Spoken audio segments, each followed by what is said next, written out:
I wasn't planning on recording anything today, so this could be an absolute car crash. But when I got home from work, I was scrolling through social media and saw something which absolutely boiled my piss.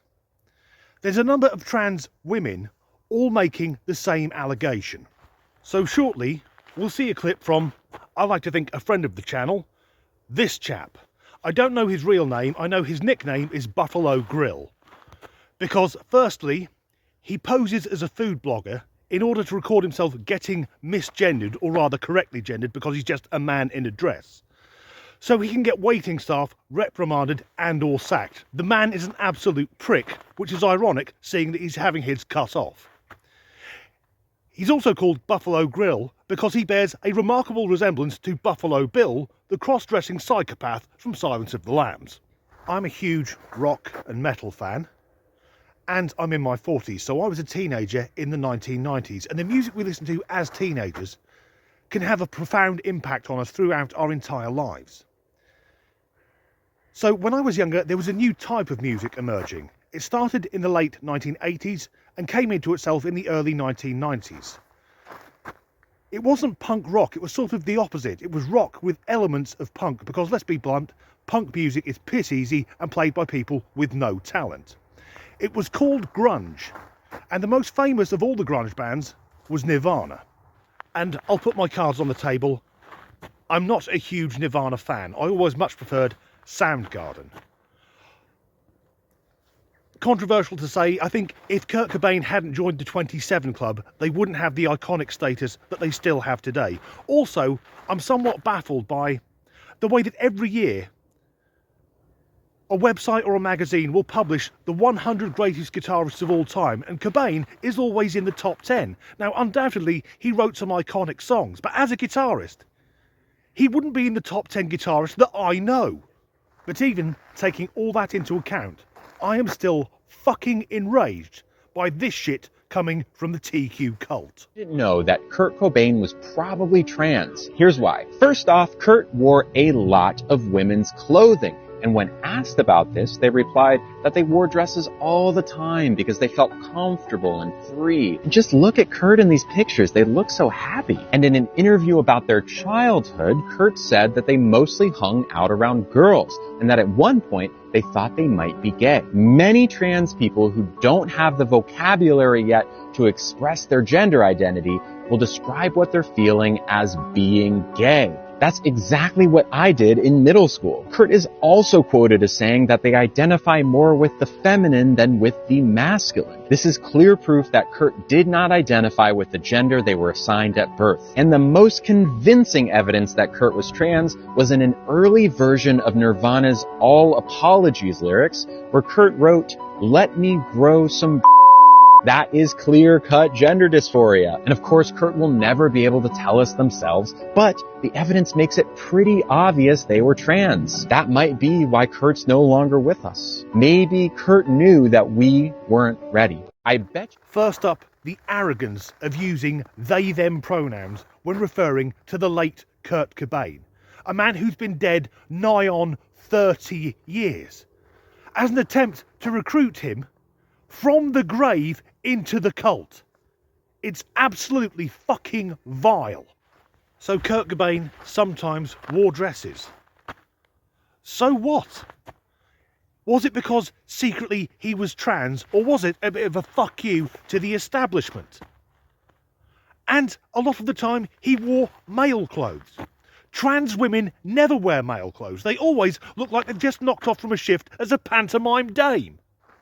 That he was, let's say, more in tune with feeling feminine, that doesn't mean he was a bloody trans woman. Cobain was an artist. He would have been required to be more emotionally developed than many men of his age. He was born in the 1960s. Not only that, he was also left-handed, and lefties are more prone to being overly emotional, which many people would describe as being feminine. Which isn't the same as putting on a dress and demanding everyone use she, her pronouns when clearly you're male.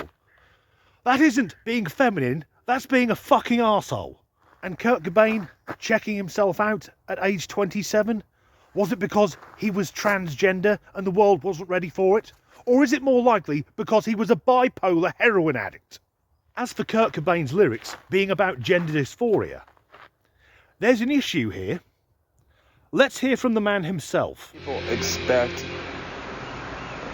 expect more of a thematic angle with our music. You know, they always want to read into it.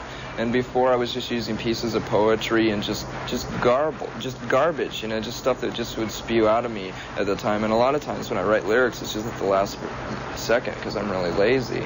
So, and then I find myself having to come up with explanations. There are multiple interviews with Nirvana where they state the music was the thing that was important. The lyrics were an afterthought. As Kurt said there, they're basically nonsensical. And he said he was lazy. Who would have thought that? The guy was a smackhead. They're famous for not making much of an effort. But let's go with it. Let's have 3 reasons why he may have been trans and 3 reasons he may not have been trans. Actually, it isn't he may not have been trans, he wasn't. So 3 reasons Kurt Cobain wasn't a trans woman.